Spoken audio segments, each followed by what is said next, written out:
சிற்றரசுக்கு இவர் சேகர் பாபு வலுக்கட்டாயமாக வாங்கி கொடுத்துருக்காரு. அப்போ திணிக்கப்பட்ட வேட்பாளர். ஒரு சாதாரண ஒரு அம்மாட்ட கூட இன்னைக்கு காலைல பேசுகிறேன், அந்த அம்மாக்கெல்லாம் அந்த அம்மா சரியில்லை, அப்போவே சரியில்லை அப்படின்றாங்க. அந்த அளவுக்கு பதிவு பண்ணியிருக்காங்க. அப்போ விருகம்பாக்கத்தில் இவர்களுக்கு பிரபாகர் ராஜா கட்சி வேலைலாம் ஒன்றும் பெருசாக பண்ணல. சபரி யாருன்னா விஜயுடைய டிரைவருடைய பையன்.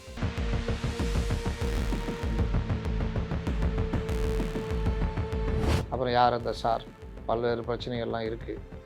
இதோடு சேர்ந்து மா சுப்பிரமணியமே தொகுதி மாறலாம்னு யோசிச்சிருந்தார், வேலைச்செறிப்பு இல்லாமல். அதுன்னு தியாகராய நகர் சார், நம்ம கிரேட் புசி ஆமாம், தேடினேன் வந்ததுன்னு அவரை தேடுறோம், கிடைக்க மாட்டேங்கிறாரு. இந்த தேர்தல் யாருக்கு லாபமோ இல்லையோ, புசிக்கு நல்ல லாபங்க. எப்படி சொல்கிறீங்க? இந்த வாட்டி அவங்க கண்டிப்பாக தக்க வச்சுப்பாங்கன்றீங்களா? தக்க வச்சுக்கிட்டா அவருக்கு மரியாதை. அதனால் டி நகர் சத்யாவுக்கு தான் சாதகமாக இருக்குது, அதிமுக தான். அவங்க தெம்பாக இருக்காங்க, ஜெயிச்சிட்டோமே அப்படின்ற மாதிரி தெம்பாக இருக்கிறாங்க. இங்கே தான் புசியானது நிற்கிறதா இருந்தது. அப்புறம் ஏன் மாற்றினாங்க சார்? ஜோசியம் பார்த்துருப்பாரு, டி என்று ஆரம்பிக்கிற தொகுதியில் நில்லுங்கன்னு இருப்பாங்க, டி நகர் நிற்பார். இவங்களாம் இதை நம்பி தாங்க வாழ்கிறாங்க, மக்கள்லாம் கிடையாது, விஜய் உட்பட.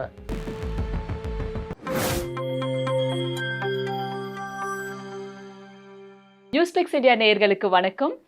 இன்று நம்மிடையே இணைந்திருக்கிறார் மூத்த பத்திரிகையாளர் திரு முத்தலீஃப் அவர்கள். சார் வணக்கம். வணக்கம் சார். சென்னை தொகுதிகள் பற்றி நம்ம அலசி ஆராய்ஞ்சிட்டு இருக்கோம் சார். அடுத்து அண்ணா நகர் தொகுதி பார்க்கலாம் சார்.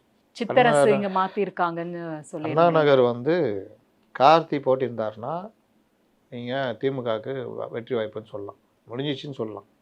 ஏன்னா அண்ணா நகர் பார்த்தீங்கன்னா மோகன் அவங்க அப்பா 79,356, 30,000 28,000 வாக்கு வித்தியாசத்தில் ஜெயிச்சார். கோகுலேந்திரா 52,000. அப்போ இது என்னென்னா ஒரு பெரிய அலை ப்ளஸ் கோட்டை அப்படிலாம். இந்த தடவை சிற்றரசு நிற்கிறாரு, கார்த்தி அங்கே போயிட்டார். கார்த்தி ஃபுல்லாக இங்கே கிட்டத்தட்ட 10 கோடி 20 கோடி செலவு பண்ணி திமுக காரங்கள்லாம் வட்ட செயலாளர் எல்லாருக்குமே பைக்கு முதற்கொண்டு பல இது செஞ்சுருக்காரு. பெரிய அளவில் தொகுதியை குறிவைத்து நம்ம தான் நிற்க போகிறோன்னு சொல்லிட்டு ஒர்க் பண்ணியிருக்காருன்றாங்க. அதை சேகர் பாபு இவருடைய ஏற்பாட்டில் அங்கே விரிவாக்கத்துக்கு போயிட்டார். இப்போ இங்கே இருக்கிற திமுககாரங்க எங்கே போவாங்க? அங்கே போய் தான் வேலை செய்வாங்க. சிற்றரசு யார் வேலை செய்வா?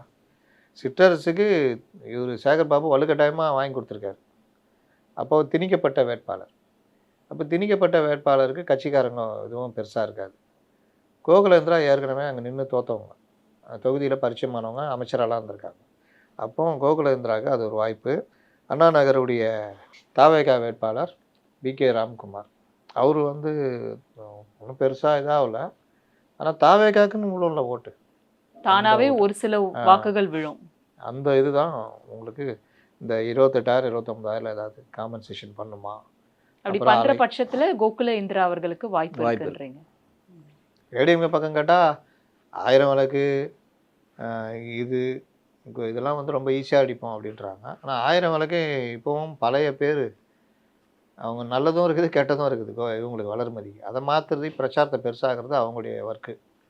ஒரு சாதாரண ஒரு அம்மாட்ட கூட இன்னைக்கு காலைல பேசுகிறேன், அந்த அம்மாக்கெல்லாம் அந்த அம்மா சரியில்லை, அப்போவே சரியில்லை அப்படின்றாங்க. அந்த அளவுக்கு பதிவு பண்ணியிருக்காங்க, பதிவு ஆயிட்டு இருக்குது. அதெல்லாம் மாற்றணும். ஆனால் கோகுலேந்திராவுக்கு அந்த மாதிரி கிடையாது. கோகுலேந்திராவுக்கு கிடையாது. அவங்க இறங்கி பண்ணாங்கன்னா, ஏன்னா பெரும் சக்தி முதல் நாள் தான் போனதில் அவங்க தோற்று போனாங்க. செலவு பயங்கரம். மோகன்லாம் ஸ்டாலினுக்கு ரொம்ப க்ளோஸ் ஃப்ரெண்டுங்க எல்லாம். ஸ்டாலின், ஜெயன்பழகன், மோகன், ஜனார்த்தன ரெட்டின்னு ஒருத்தர், இன்னும் கொஞ்சம் பேர் இருக்காங்க. அந்த இவர் அன்பில் பொய்யாமொழி, இந்த மாதிரி பல ஃப்ரெண்டுகள். அதில் மோகன் நெருக்கமான நண்பர். அந்த அடிப்படையில் தானே அவர் அங்கே நிற்கிறார். பெரும் பணக்காரர். அவர் இதுலேயே பெரிய அளவில் காமிச்சிருப்பார். அஃபிடேவிட்லேயே பெரிய அளவில் 100 கோடி 200 கோடி சொத்து காமிச்சிருப்பார். விருகம்பாக்கம் போன தடவையே உங்களுக்கு ரொம்ப கிட்ட தான் அது மிஸ் ஆச்சுன்னு நினைக்கிறேன். பிரபாகர் ராஜா, விக்ரமராஜாவுடைய பையன், புது வேட்பாளர், அவர் தான் ஜெயிக்கிறார். இளைஞர். அவர் கிட்டத்தட்ட 73,814 வாக்கு. விருகை ரவி ஏடிஎம்கே மாவட்ட செயலாளர் 55,526. அப்போ இந்த சைடு ஒரு 75ன்னு வச்சுட்டோட 20,000 வாக்கு, 18,000 வாக்கு வித்தியாசம் ஜெயிக்கிறாங்க. பெரிய மார்ஜின்லாம் கிடையாது. அப்போ விருகம்பாக்கத்தில் இவர்களுக்கு பிரபாகர் ராஜா கட்சி வேலைலாம் ஒன்றும் பெருசாக பண்ணல. நடுவில் எனக்கு என்னன்னு போயிட்டார் அவர். இதனால் அவருடைய தனிப்பட்ட வாழ்க்கை அவர் ஒரு முடிவு எடுத்துகிட்டு போயிட்டார். அதனால் அவங்க வீட்டுக்குள்ளேயே பிரச்சனை. விக்ரமராஜாவை ஒதுக்கி வச்சிட்டார். என் மகனே இல்லை அப்படின்ற அளவுக்கு. கட்சியிலேயும் ஈடுபாடு ஒன்றும் இல்லை. இப்போ நெருக்கத்தில் வரும்பொழுது அவருக்கு சீட்டு இல்லைன்றப்போ அப்பாவை இறங்கி பேசி வாங்கி கொடுத்ததா சொல்கிறாங்க. அப்போ கட்சிக்காரங்கள்ட்டையும் ஒட்டுதல் இல்லை, செயல்பாடும் இல்லை. இந்த மாதிரி வந்து தான் இப்போ மீண்டும் ஒரு வாய்ப்பை வாங்கிட்டு வந்திருக்காரு. அப்போ ரீகெயின் பண்ணுவாரா என்ன பண்ணுவார்னு தெரியாது பிரபாகர் ராஜா. ரவி வந்து ஏற்கனவே அங்கே கேண்டிடேட்டு, அவர் ஒர்க் பண்ணிகிட்ருக்காரு, மாவட்ட செயலாளர். இப்போ அவருக்கே அந்த இது ஒர்க் பண்ணி வச்சுருக்காரு. இதில் வந்து சபரின்னு சொல்லிட்டு டிவிகேல அவரும் வந்து அங்கே நல்லா ஒரு ஃபேமஸாக இருக்கார். அவர் கூட இருக்கிற டீமு கொஞ்சம் ஃபேமஸான டீமு. குணசேகரன் ஒருத்தர், அவங்களாம் வந்து ஏடிஎம்கேலேருந்து அங்கே போனவங்க, நல்லா ஒர்க் பண்ணக்கூடிய ஆட்கள். அப்போ இந்த மாதிரி ஆட்கள் இவங்கெல்லாம் வந்து பெரிய அளவில் சபரி யாருன்னா விஜயுடைய டிரைவருடைய பையன். அவரை மாவட்ட செயலர் ஆக்குறாங்க, ப்ளஸ் அவருக்கு தான் சீட்டு கொடுத்துருக்காங்க. அதனால் அவங்களுக்கு வேலை செய்கிறதுக்கு பிரச்சனை வராது. அதை இன்ட்ரடியூஸ் பண்ணும்போதே காலிலலாம் விழுந்தார். அவங்க அப்பாவுக்கு கட்டி பிடிச்சா கண்ணீர் விட்டாங்க, அதெல்லாம் பண்ணாங்க. அப்போது அந்த மாதிரி இந்த மாதிரி இவர் பிரிக்கிற வாக்குகள் விருகை ரவிக்கு வாய்ப்பாக அமையும் அப்படின்னு எதிர்பார்க்கலாம். சைதாப்பேட் தொகுதி பார்க்கலாம் சார். அடுத்து சைதாப்பேட்டையிலையும் பார்த்தீங்கன்னா உங்களுக்கு 29,000 வாக்கு வித்தியாசத்தில் ஜெயிச்சார் மா சுப்பிரமணியம். அந்த ஜெயிக்கிற வரைக்குமே அவருக்கு நல்ல பேர் இருந்தது. திமுகவுடைய கோட்டைகளில் அது ஒன்று சைதாப்பேட்டை. எல்லா காலத்துலேயுமே அங்கே வந்து ஏடிஎம்கே கொஞ்சம் தடவை தான் ஜெயிச்சிருக்குன்னு வச்சுக்கலாம். இப்போ ஏடிஎம்கேல அங்கே சைதை துரைசாமி தானே சார்? ஆமாம், 84ல். ஸோ இந்த வாட்டி அவர் சைதை துரைசாமி நிற்கலையே. போன தடவை அதுதான் இந்த வாட்டி சைதை துரைசாமி அவர்கள் இல்லை, கூட்டணிக்கு போயிடுச்சு இல்லையா? கூட்டணி கொடுத்துட்டாங்க அமமுகவுக்கு. செந்தமிழன் ஜெயிச்சிருக்காருல்ல, ஏடிஎம்கே வேட்பாளர்ல அமைச்சராகவே இருந்திருக்காரு. அந்த மாதிரி ராதாரவி ஒரு தடவை ஜெயிச்சிருக்காரு, எம்கே பாலன் ஜெயிச்சிருக்காரு நினைக்கிறேன். அந்த மாதிரி ஏடிஎம்கே டிஎம்கே மாறி மாறி வரும். சொல்லலாம். அது இருந்தாலும் சமீப காலமாக டிஎம்கேவுடைய கோட்டை மாதிரி மாறிட்டு வந்தது. மா சுப்பிரமணியம், கிட்டு அப்புறம் மா சுப்பிரமணியம், சைதை சம்பத்னு ஒருத்தர் இருந்தார், அவர் மதிமுக போயிட்டார். அவர் போலன்னா மாசுலாம் இன்றைக்கி ஒரு ஆளே கிடையாது. அப்போ இந்த மாதிரி இதில் வந்து மா சுப்பிரமணியம் வந்து அமைச்சராக ஆகிறாரு. ஆனால் பெரிய அளவில் தொகுதிக்கு இது பண்ணியிருக்காங்களா அப்படின்லாம் பார்த்திங்கன்னா ரொம்ப பிரச்சனை. அப்புறம் யார் அந்த பல்வேறு பிரச்சனைகள்லாம் இருக்குது. இதோடு சேர்ந்து மா சுப்பிரமணியமே தொகுதி மாறலாம்னு யோசிச்சிருந்தார். வேளச்சேரி இப்போ இல்லாமல் அதுன்னு வேளச்சேரி ஹசன் மௌலானா வேலை கொடுத்து வாங்கினதுனால மீண்டும் இவர் இங்கேயே நிற்க வேண்டிய நிலைமை. செந்தமிழன் தோற்று போயிட்டாருன்றது அது அவர் மேலே ஒரு இயற்கையாகவே ஒரு இறக்கம் இருக்கிறது ஜனங்களுக்கு. இப்போ எல்லாருமே சேர்ந்து நிற்கிறாங்க. அதனால் செந்தமிழன் கொஞ்சம் வேகம் எடுக்கிறார். அதனால் இது கொஞ்சம் இழுபறியான இதுதான். யாருக்கு என்னன்னு அருள் பிரகாசம்னு அவர் மாவட்ட அருள் பிரகாசம் இணை செயலாளர் நினைக்கிறேன், டிவிகேவுடைய மாநில துணை பொதுச்செயலாளர் அது பொறுப்பில் இருக்கார். அவரும் அங்கே ஒர்க் பண்ணுறாரு. அதனால் அந்த அருள் பிரகாசம் தான் செந்தமிழனை வாழ வைப்பாரா என்னன்றதை பார்க்கணும். ஏன்னா எல்லா இடத்துலையுமே இவங்க பிரிக்கிற வாக்குகள் யாருக்கு என்ன மாறுதுன்றது தான் மேட்ரு. இவங்க ஜெயிக்க மாட்டாங்க, ஆனால் பிரிப்பார்கள் அப்படின்றது தான். தியாகராய நகர் சார், நம்ம கிரேட் புசி ஆமா, தேடினேன் வந்ததுன்னு அவரை தேடுறோம், கிடைக்க மாட்டேங்கிறாரு. எங்கே தேடுவேன் சார் அவரை தேடுறீங்க? அவர் தொகுதி வாக்காளருங்க. என்னங்க எனக்கு அந்த உரிமை இல்லையா? அதனாலயா? ஆமா, இல்லை ஒருவேளை அவர் பேட்டி கீட்டி எடுக்க போறீங்களோன்னு பார்த்தா. அந்த பழக்கம் எனக்கு கிடையாது. என் தொகுதியுடைய வேட்பாளர்ன்ற முறையில் நான் வாக்காளர் என்கிற முறையில் அவரை நான் தேடுறேன்.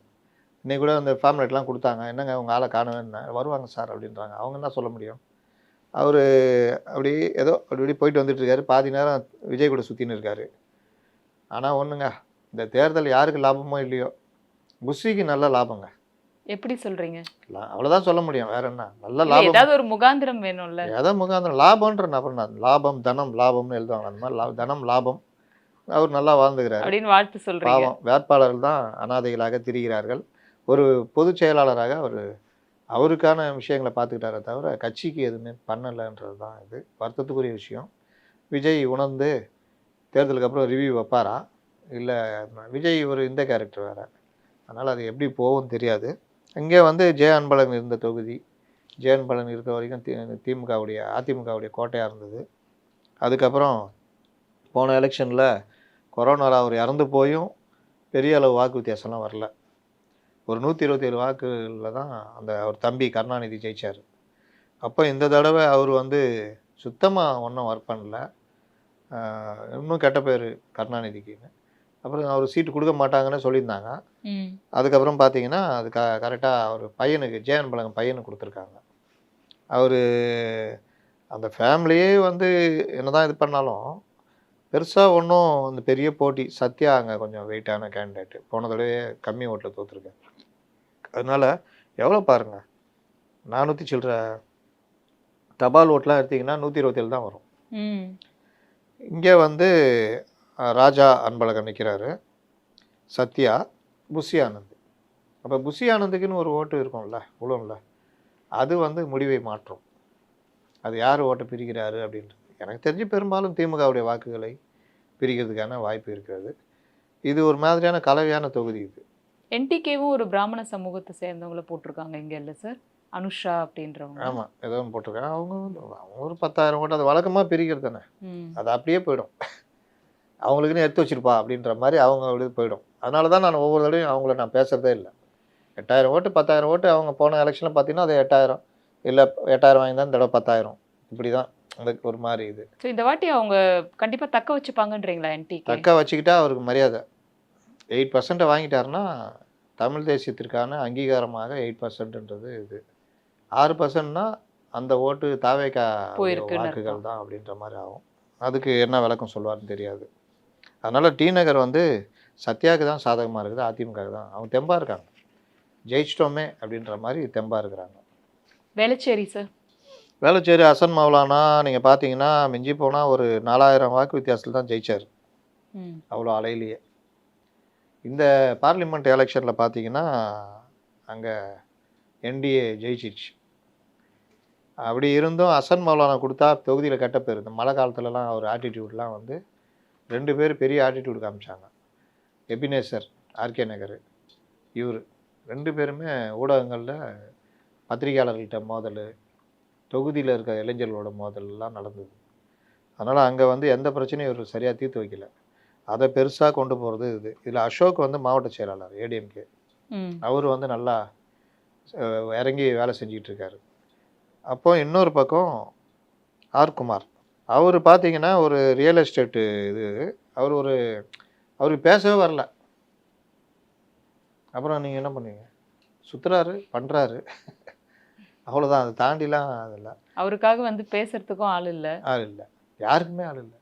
எல்லாம் இந்த நான் என் பிறந்த இந்த குழந்தைங்க பாடுமே, என்ன பாட்டு அது, தம்பிக்கு ஒரு பாட்டு அப்படின்னு போகுமே, யாரும் இல்லை எங்களுக்கு, அப்படிதான் இருக்காங்க.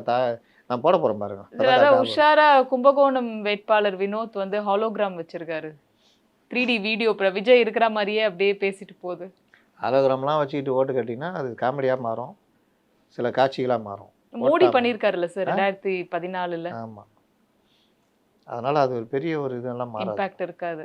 ஹாலோகிராமில் ஜெயலலிதா கொண்டு தானே பண்ணுவீங்க. அதனால் சரி, இவர் எவ்வளோ இடம் சுற்றி இருப்பாரு சார்? ஒரு விஜய் அவர்கள் தமிழ்நாடு முழுக்க இனி வாய்ப்பு இல்லை, இப்போ போனது ஒரு எவ்வளோ ஒரு 20% கவர் பண்ணியிருப்பாருன்னு சொல்லலாமா? அவ்வளோதான், 20% கூட இருக்காது. கன்னியாகுமரி கொஞ்சம், தூத்துக்குடி, திருநெல்வேலி, இங்கே வந்து காரைக்குடி, திருப்பூர், சென்னை தான் ஒரு தடவை வந்தார், பெரம்பூர், அவ்வளோதான். பெருசாக கிடையாது. வட மாவட்டம்லாம் போவே இல்லை. வட மாவட்டம் போனாருன்னா கொஞ்சம் நான் சொன்ன மாதிரி இந்த வாணியம்பாடி, திருப்பத்தூர், ஆம்பூர், இங்கெல்லாம் கொஞ்சம் ஓட்டுகளாக ஜாஸ்தி வாங்குவாங்க. சில பேர் சொல்ல முடியாது, ஜெயிக்க கூட செய்யலாம். அதுக்கு வாய்ப்பே இல்லாத பண்ணுறாரு. அதனால் அசோக் வந்து வேளச்சேரியில் ஜெயிக்கிறதுக்கான வாய்ப்புகள் பிரகாசமாக இருக்குது. சோழிங்கநல்லூர் வந்து அரவிந்த் ரமேஷ்கே கொடுத்துருக்காங்க. ஏற்கனவே எம்எல்ஏ இருந்தார், இப்போ மீண்டும் அவருக்கே கொடுத்துருக்காங்க. அவர் கொஞ்சம் தொகுதியில் இன்றைக்கி சென்னையில் திமுக வேட்பாளர்களில் எம்எல்ஏக்களில் பேரை கெடுத்துக்காமல் இருக்கிறதுல அரவிந்த் ரமேஷும் ஒரு ஆள்னு சொல்லுவாங்க. 40,000 ஓட்டு 35,000 ஓட்டு வித்தியாசத்தில் ஜெயிச்சிருக்காரு போன தடவை. தொகுதி பெரிய தொகுதி, தெரியும், தமிழ்நாட்டிலே பெரிய தொகுதி அதுதான். அதனால் அந்த வித்தியாசம் 135 கேபி கந்தன் வாங்கியிருக்காரு, இவர் 170. கேபி கந்தன் நெருங்கி தான் வந்து தான் தோற்றுருக்காரு 35,000 வாக்குகள்னு. இந்த தடவை ஈசிஆர் சரவணனும் அங்கே இறங்கி பண்ணுறாப்பு. ஈசிஆர் சரவணன் தாவேக்கால குறிப்பிடத்தக்க முக்கியமான ஆட்கள் அவரும் ஒருத்தர். இங்கே தான் புஷி ஆனந்த் நிற்கிறதா இருந்தது. அப்புறம் ஏன் மாற்றினாங்க சார்? ஜோசியம் பார்த்துருப்பாரு, தீ என்று ஆரம்பிக்கிற தொகுதியில் நில்லுங்கன்னு இருப்பாங்க, டி நகர் நிற்பார். இவங்கெல்லாம் இதை நம்பி தாங்க வாழ்கிறாங்க. மக்கள்லாம் கிடையாது, விஜய் உட்பட. ஜோசியம் எல்லா கட்சியும் சொல்கிறேன், ஜோசியம் இது அதுலாம். அதனால் அரவிந்த் ரமேஷ் நல்ல நேரத்துல வேட்புமனு தாக்கல் செய்யணும்னு துரைமுருகன் அவர்கள் கூட வெயிட் பண்ணதா. எல்லாருமே இவர் போய் சனாதனத்தை டெங்கு மலேரியான்னு சொன்னவர் எப்படி நின்னார் பார்த்தீங்களா? யார்? ஒரு அர்ச்சகர் தான் நிற்கிறார். அர்ச்சகர்னா தமிழ் அர்ச்சகர், இவங்க நியமிக்கிற அர்ச்சகர் இல்லை, பிராமண அர்ச்சகர் தான் நிற்கிறாரு. இது உதயநிதி. அதனால் அப்போது அன்னைக்கு பேசுனதுக்கே அவர் மறுநாள் மாற்றிலாம் பேசினார் 2-3 நாள் கழிச்சு. இது அந்த தாமுஏகசா கம்யூனிஸ்ட் கட்சியுடைய, மார்க்சிஸ்ட் கம்யூனிஸ்ட் கட்சியுடைய கலை பிரிவு இருக்குல்ல, தாமுஏகசா, அதில் தான் இவர் போய் அந்த சனாதன ஒழிப்பு மாநாடு நடத்துகிறாங்க, அதில் தான் போய் பேசுகிறாரு. யாரோ ஒரு பையன் நல்ல பேர் சொன்னாங்க, ஒரு ரிப்போர்ட்டர், அவன் தான் எழுதி கொடுத்தாங்க. அப்புறமா கூப்பிட்டு கூட அதை திட்டினாங்கன்னாங்க. அவன் எழுதுவான், மாற்றுறது யார்? நீங்கள் இந்த எழுதி வாங்குறதுல பிரச்சனை இருக்குது. எழுதி கொடுக்குறவன் யாருன்றதுலாம் இருக்குது. என்ன எழுதுறான், என்ன பண்ணுறான், அவன் உணர்ச்சிக்கு தானங்க அவன் எழுதுவான். அவன் பின்விளைவை யோசிக்கணும்னு. எனக்கு என்னென்னு, அவர் ஒரு பிரபல ஆங்கில பத்திரிகையுடைய நிருபர் அவர். இப்போ அரவிந்த் ரமேஷ், கந்தன், ஈசிஆர் சரவணன் அப்படின்னா, ஈசிஆர் சரவணன் வாக்குகளை பிரிப்பார். அப்போ அது பெரும்பாலும் திமுகவுடைய வாக்குகளாகத்தான் மாறும். அப்போ அந்த விவகாரத்துலேயும் அரவிந்த் ரமேஷ்க்கு சிக்கல். கேபி கந்தன் அங்கே வெயிட்டான வேட்பாளர், செலவழிக்கிறதுலாம் யோசிக்காத ஆள். அப்போ கேபி கந்தன் இந்த தடவை ஜெயிச்சா நம்ம மினிஸ்ட்ரிக்கே ட்ரை பண்ணலாம்னு நினச்சிட்டு இருக்காரு. அதனால் கேபி கந்தன் டஃப் கொடுப்பார்.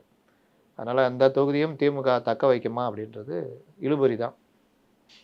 சார், சென்னை தொகுதிகள் முழுவதுமா நம்ம ஒரு அலசி ஆராய்ந்திருக்கோம். ஸோ தேர்தல் சென்னை தொகுதி என்னன்னா, திமுகவினரே, அதாவது போன தடவை 16-16 இவங்க அடிச்சிட்டாங்க சென்னையில் திமுக. இந்த தடவை அது இல்லை. திமுகவினர் தொகுதியில் அதிமுகவும் இந்த தடவை கால் பதிக்கிறது அப்படின்றதான் இந்த தடவை உண்மை. அதற்கு தாவேகாவினர் பெரிதும் உதவுகிறார்கள். தாவேகாவும் ஒரு தொகுதியை அல்லது 2 தொகுதியை கைப்பற்றவும் வாய்ப்பு இருக்கிறது. 2 தொகுதி சென்னையிலே சொல்றீங்க. பெரம்பூர், வில்லிவாக்கம் சொல்ல முடியாது சொன்னீங்கல்ல. ஆமாம். அப்போ 3 தொகுதியை கூட கைப்பற்றதுக்கு வாய்ப்பு இருக்குது. புஷியை என்னங்க, புஷியை விட்டீங்க, சரி விடுங்க, அவரை மக்களை விட்டுருவாங்க. அப்போ அந்த மாதிரி 3 தொகுதியெல்லாம் டஃப் கொடுத்து விட்டுருக்குறாங்க. அப்படின்னு பார்க்கும்பொழுது பல தொகுதிகள் இல்லைன்னா இந்த டஃப் கொடுக்குற தாவேகா அதிமுகவுக்கு சாதகமாக வாக்கு பிரித்து கொடுத்துரும் அப்படின்றதும் நம்ம பார்க்க வேண்டியது இருக்குது. அதனால் குறைந்தது டபுள் டிஜிட்லேயாவது நாங்கள் பிடிப்போன்னு அதிமுகவினர் நம்பிக்கையாக இருக்காங்க.